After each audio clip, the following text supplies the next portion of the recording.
So hello guys, welcome to my new blog. Guys আজকে সকাল থেকে মানে শোরুমে যাওয়া আসা করতে করিমপুরে গেছিলাম একবার সকালবেলায়, মানে দুপুরবেলার দিকে শোরুমে মানে ওই বিষয়টা যোগাযোগ করতে, যে মানে আমাদের টাকা দেওয়ার পরে কেন এসব কিছু হচ্ছে, মানে ফাইন্যান্সের মানে লোক কেন আসছে এসব বিষয়ে। দিয়ে ওই লোক বললো মানে একটা ভিডিও আছে, ভিডিওটা চালাচ্ছে, কথা বলার পরে চালিয়ে দিব দেখবা। মানে ও বললো যে কালকে মানে 8 তারিখ ডেট দিল, মানে আজকে তো 6 তারিখ, 8 তারিখ ডেট দিল, বললো যে 8 তারিখে এসে দেখা করতে 8-9 তারিখে।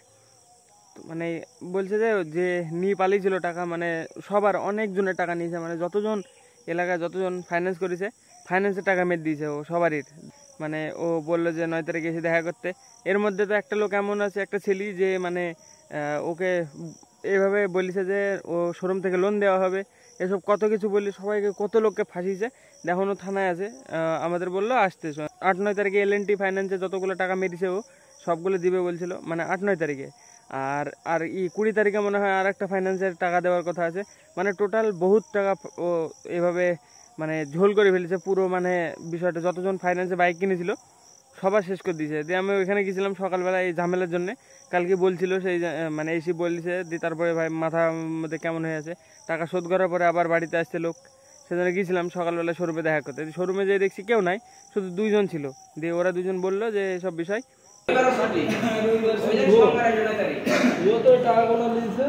যেগুলো মানে আমরা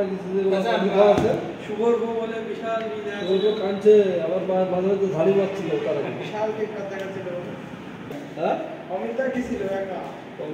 আমার সেদিন কিছু দেয়নি কেন জানো তো? আমি বলছিলাম যে আমার এই তোমার করতে, টাকা দিলাম, কিছু দিতে দিবা, টাকা দিলাম, প্রমাণ তো দিবা। ও বললো কিছু লাগবে না, তোমার রেকর্ডিং ভিডিও ছিল একটুখানা, আর বলছিল মানে আমার লাইসেন্সের এই ডকুমেন্টস নিবে, দিয়ে লাইসেন্স শুধু মানে পাঠাবে। দিয়ে আমাকে সব ডকুমেন্টস নিল, সব বললো জেরক্স করে নিয়ে আসতে। আমি সব জেরক্স করে বেড়াচ্ছিলাম, আমি কখন কিনবো বলো? লোন পাবো,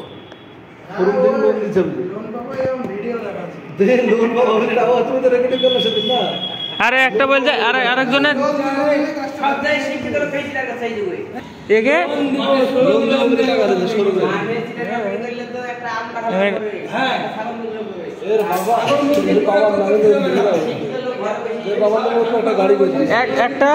একটা লোক বলছে একটা ছেলে ফুল হাট গ্যাসে গাড়ি কিনেছে, ওকে ফাইন্যান্স করে দিয়েছে 2 বছরে, পুরো হ্যাঁ 2 বছর ফাইন্যান্স করে দিয়েছে। ফাইন্যান্সই করেছে কিন্তু ডাউন পেমেন্ট বেশি দিয়েছে ও কম করে দিয়েছে, এরকম করেছে, বহুত কিছু করেছে। আর আমাদের বলছে, আমাকে বললো তোমার লাইসেন্সের ডকুমেন্টসগুলো দিয়েতে। আমি বলছি ঠিক আছে, ডকুমেন্টস সব দিয়েছি আমি। বেশি টাকা দিল এখন মানলেই বেড়ে আসবে কত ডাউন পেমেন্ট দিয়েছে। সবার যার কাছে ধরেন স্লিপ আছে, স্লিপ ইস্যু করে জমা নিয়েছে এগুলো। তাহলে আমরা 8 তারিখে আসবো তো? সঠিক ধরেন বলতে পারছি হ্যাঁ, ফোন করে হবে, জিজ্ঞাসা করে নেবো। দিয়ে আমরা বললাম ঠিক আছে তাহলে 9 তারিখে যাবো।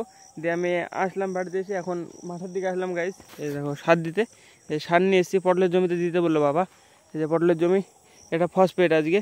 আর ভাই এত গরম পড়ছে আজকে, ভাই ভীষণ গরম পড়ছে। এসে আমি ঘামটা মুছি ব্লগ স্টার্ট করলাম, আবার ঘেমে গেলাম। তো হ্যাঁ দেখি ফটাফট ভাই সারটা দিই, মাঠে টেকা যাবে না, এত গরম আজকে। তো হ্যাঁ চলো ফটাফট সারগুলো দিয়ে দিই। এই মানে আজকে 25 কিলো সার আছে, 20 এই মানে ফসফেট, শুধু দানা ফসফেট বাবা এটাই বললো দিতে। তো হ্যাঁ চলো ফটাফট সেরে ফেলে দিই, বাড়ি যাই স্নান করতে হবে। আজকে ভাই সারাদিন ভক্সেল হয়ে গেছে, মানে কালকে থেকে তো মানে মাথার ভিতরে একবারে কেমন হয়ে আছে যে মানে টাকা দেওয়ার পরে আবার কি টাকা দিতে হবে এরকম ভাব। যে বহুত যাই হোক, মানে বলছে তো কালকে এই মানে 8-9 তারিখে দেখা করতে। আমাদের যতজন মানে যতগুলো বাইক আছে আমার পাড়ায় শুধু আমার 70,000 টাকা ঝোল করেছে। মানে আমার 70,000 টাকা আছে। আমার একটা বন্ধুর, ও তো ডাউন দিয়েছে 1 লাখ, ওখানে 80,000 ডাউন দিয়েছে, ওখানে 20,000 মেরেছে। আর একটা বন্ধু ও দিয়েছে 69,000, ওর মধ্যে 38,000 মেরে দিয়েছে। এভাবে ভাই মানে সবার টাকা মেরে খেয়েছে। এখন কি করেছে ও জানে, এখন বলছে তো দিয়ে দিবে, এখন না দিলে ভাই আমরা শেষ। আবার আমাদের যদি দিতে হয় তাহলে ভাই আবার অসুবিধা হয়ে যাবে, সেই কারণে মানে ভীষণ টেনশনে ছিলাম। দিয়ে আজকে তো মানে যেই তাও ঠিকঠাক বলে আসলো, বললো 9 তারিখ ডেট দিল, এখন 9 তারিখে বোঝা যাবে কী হবে। তো এখন আপাতত সারগুলো ছিটিয়ে দিতে বাড়ি যাই, স্নান করতে হবে, এখন মেন গোল আমার। তো হ্যাঁ চলো ফটাফট সারগুলো ছিটিয়ে দিই গাইস। ফাইনালি সার দেওয়া কমপ্লিট। দেখো পুরো জমিতে দিয়ে দিলাম, মানে গোড়ায় গোড়ায়, এই যে এভাবে এই যে এভাবে ছিটি ছিটি দিয়েছি গোড়ায় গোড়ায়, প্রত্যেকটা গোড়ায় আছে এভাবে পুরো জমি দিয়েছি। তো চলো গাইজ বাড়ি যেয়ে স্নান করতে হবে। 6টা বেজে গেল। এখন গাইজ একটু একটু মানে ঠান্ডা লাগছে, মানে একটু একটু গরম কম লাগছে, মানে এবার একটু গরম কম। আর গাইজ কিছু অল্প সার নিয়ে এসেছি আমি আলাদা আলাদা করি, মানে আমার পেয়ারা গাছটার একটু তেজ কমে গেছিলো, যার কারণে ওটাতে দেওয়ার জন্যে 5-6 রকমের সার নিয়ে এসেছি। চলো গিয়ে দেখাচ্ছে, মানে পেয়ারা গাছের পাশে লিচু গাছও আছে, তো দুটো একসাথে ফিট করা হয়ে যাবে। তো চলো যেয়ে দেখাচ্ছি। আমি মানে প্যাকেটে করে নিয়ে এসেছিলাম 140 গ্রাম মতো, মানে অনেক 5-6 রকমের সার নিয়ে এসেছি। তো চলো এখন বাড়ি দিকে যেয়ে চান করতে হবে। আবার আগে সারটা দিব পেয়ারা গাছে, তারপরে চান করবো। গাইজ দেখো শসার লতা আরও দেখো কত বড় হয়ে গেছে। এই যে টালের উপরে বললাম কিছুদিন আর বাস, আর খুব জোর হলে 5 দিনের মধ্যে এদের লতা পুরো একদম টাল ছেয়ে যাবে। এভাবে বাড়ে শসার লতা, মানে ভীষণ বাড়ে। আর দেখো শসা ধরতে লেগেছে। এই যে দেখো, এই যে সব জালি চলে এসেছে দেখো কত চারি সাইডে। এই যে এভাবে ডেলি তুলতে হয় শসা, মানে ডেলি ভাঙতে হয়। এই যে দেখো এই গাছটাতে কতগুলো জালি, এই যে এরকম আরও বেশি হয়। এই যে দেখো এই গাছটা, যে সব গাছে জালে আছে এখন, মানে সব গাছে শসা আছে। এই যে এটা ভেঙে খাওয়া যাবে এখন আরামসে। হ্যাঁ দেখো এটা ভেঙে খাওয়া যাবে। আমি প্রবীণ না এখন, মানে জমিওয়ালা যার জমি সে না এখন, থাকলে নিয়ে যেতে একটা চাই, না থাকলে চাই, মানে না থাকলে নিলে যদি পরে, মানে পরে বললে হবে, কিন্তু আমি তুলবই না। চলো বাড়ি চলে যাবো একদম সোজা, তোলার কোনো দরকারই নাই সোজা, মানে যখন থাকবে তখন চেয়ে নেব, তাহলে দিবে, কিছু বলবেও না। আর না থাকলে যদি তোলা যায় তখন মানে পরে জানতে পারলে অসুবিধা হবে, মানে যদি কিছু বলে তখন কিছু বলা থাকবে না, বলবে না বলে নিয়েছি সেরকম বললে তখন কিছু বলা থাকবে না। তো চলো পরে এসে চেয়ে নিবো একটা খাওয়ার জন্যে। জেঠাদেরও জমি আছে, ওইটাতে না বলে তুললে কিছু হবে না, কিন্তু এখন চলে এসছে আর যাবো না। ওই যে ওইটা জেঠাদের জমি, ওটা থেকে একটা তুললে কিছু বলবে না, কিন্তু তুলবো না। চলো কালকে সামনের দিন এসে জিজ্ঞাসা করে এসে তারপরে তুলবো, দরকার হয়। আজকে তুললাম না, এখন বাড়ি যাই আবার স্নান করতে হবে। চলো এই দেখে যে প্যাকেটের ভিতরে অনেক রকম সার আছে, প্রায় 5-6 রকমের সার আছে। ডিএপি, গ্রোমোর, তারপরে ইউরিয়া, সুফলা, তারপরে ফসফেট, কত কিছু আছে, অনেক কিছু সার আছে। চলো এইটুকু নিয়ে যাই পেয়ারা গাছটা দিয়ে গিয়ে। আমি এর আগের দিন দিব ভাবছিলাম, কিন্তু দেওয়া হয়েছিল না, আজকে হয়ে যাবে। চলো এই জায়গায় যে আমার পেয়ারা গাছ, এই যে আমার লিচু গাছ, এটা লিচু গাছটা দেখো সবুজ পাতা হয়ে গেছে। পেয়ারা গাছটাও এবার বাড়তে লেগেছে, মনে হয় আবার গ্রোথ পেয়েছে। আর এই যে আর একটা ছোট্ট লিচু গাছ, এই যে ফুসকি একটা। চলো ওই সারগুলো এই সাইড দিয়ে সিটি দিয়ে দিয়ে স্নান করে আসবো। এই জায়গায় সার,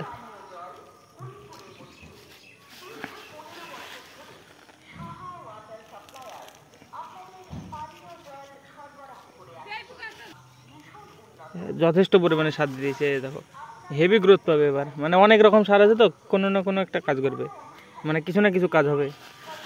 দেখো কিছু না কিছু কাজ বলতে গেলে সব সারের আলাদা আলাদা কাজ থাকে, তো সব সারে যে কোনো একটা কাজ করবে। এই দেখো ভালো হেভি একদম পুরো দেখো দেওয়া হয়ে গেছে। এবার বাস একটু জল দিয়ে দিতে হবে, বাস তাহলে হয়ে যাবে। এটার ভিতরে আর অল্প সার আছে দেখো এখনো, সবটুকু দিলে মানে কিছু কাজ হতো না, লসই হতো, সেজন্য সবটুকু দিলাম না।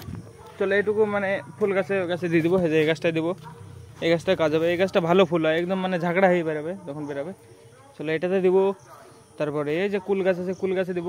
তারপরে এর ভিতরে অল্প ছিটি দিব, বাস মানে হালকা বিস্তার। তো চলো এগুলোতে সারগুলো দিয়ে দিই, এই যে দেখো অল্প একটু আছে। চলো এবার স্নান করে এসে তারপরে ওই গাছটায় জল দেবো, পেয়ারা গাছটায়, মানে অল্প জল দিতে হবে। 1 মগ এখনই দিয়ে আসি, নাহলে পরে ভুলে যাবো। এই যে 1 মগ দিলে হয়ে যাবে, বেশি দিলে তখন মানে সারটা নষ্ট হয়ে যাবে বেশি দিলে। তো 1 মগ জল দিয়ে আসি ফার্স্টে।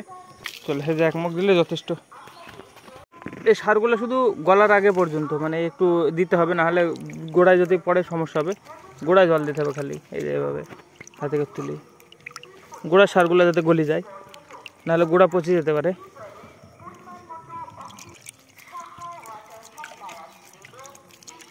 গাইস কাজ থেকে স্নান করে খাওয়া দাওয়া করলাম, দিয়ে ঘুমে গেলাম, মানে কাজ থেকে আসলাম বলতে গেলে 7টা দিয়ে আসলাম, দিয়ে স্নান করে শুয়েছি, দিয়ে ঘুমে গেছি। আর উঠতে পারিনি, এখন উঠলাম, এখন এডিট কমপ্লিট করবো। মানে শোরুমে তো এইসবের বিষয়ে বললো যে তারপর থেকে মানে কোনো চিন্তা নেই। চলো আজকে ব্লগের জন্য এটুকু, লাইক করে দিয়ে চ্যানেল দেখা